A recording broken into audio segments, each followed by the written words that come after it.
Good morning students. हमने पिछले video में डिस्कस किया था टॉपिक वेपर प्रेशर और पार्शियल वेपर प्रेशर। आज हम डिस्कस करेंगे हेनरी लॉ। हेनरी लॉ को समझने से पहले see the topic solubility. Solubility means the maximum amount of a substance which can be dissolved in a specific amount of solvent at a particular temperature। अगर हम solvent की बात करें, हम बाई चांस वाटर लेते हैं, solvent, water is a universal solvent, तो हम इस सॉल्वेंट के अंदर अगर कोई भी सॉल्यूट को डिसॉल्व करते हैं तो जो मैक्सिमम अमाउंट ऑफ सॉल्यूट उसके अंदर डिसॉल्व हो जाए, that is called its solubility at room temperature. ठीक है, by chance we are taking 100 gram of water and at 293 kelvin, 293 kelvin अगर हम टेम्परेचर लें तो इस टेम्परेचर पे maximum 36 gram of common salt can be dissolve. That means 36 gram of common salt can fill all the spaces that are present in that 100 gram of water and it becomes a saturated solution। ठीक है, तो that means maximum solubility common salt की कितनी होगी? 36 gram होगी at 293 kelvin. Similarly if we take potassium nitrate KNO3 तो उसकी solubility कितनी होगी? 32 ग्राम पर 100 gram of water.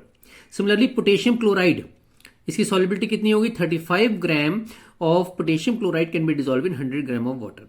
That is called it solubility. ठीक है, now solubility of gases in liquid, there are various factors on which it depends.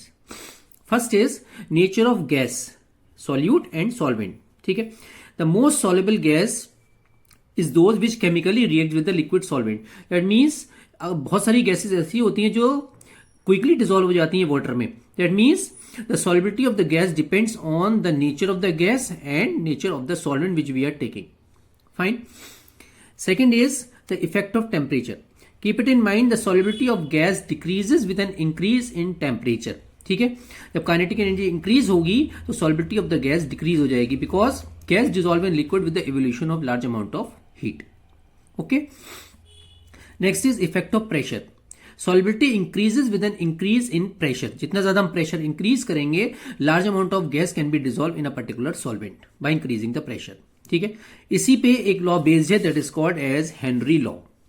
ठीक है, this law states that amount of gas dissolve in per unit volume of a solvent, कोई भी solvent हो सकता है, तो at a constant temperature is directly proportional to the partial pressure of that gas over that liquid. That means जितना ज्यादा हम partial pressure लगाएंगे over that liquid, the more amount of that gas will be dissolve in a particular solvent. ठीक है, at a particular constant temperature, that is called Henry law. और we can say that partial pressure applied by a gas on a liquid is directly proportional to its mole fraction.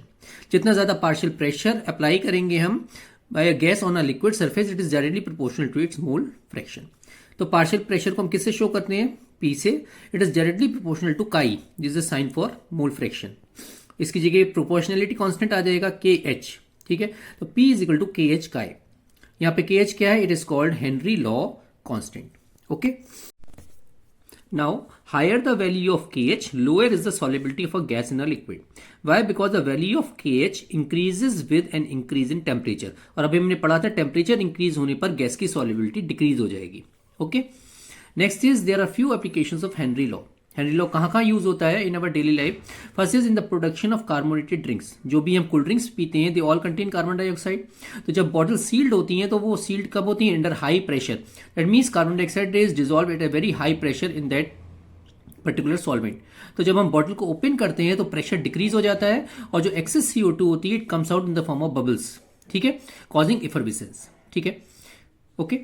Next is at high altitude. जब हम बहुत high altitude पे जाते हैं तो oxygen level क्या होता है? वहां पे डिक्रीज हो जाता है as compare to the ground level. तो partial pressure of oxygen will become less, तो there will be low concentration of oxygen in the blood at very high altitude. तो it makes the person weak और उस time क्या होता है? We are unable to think properly.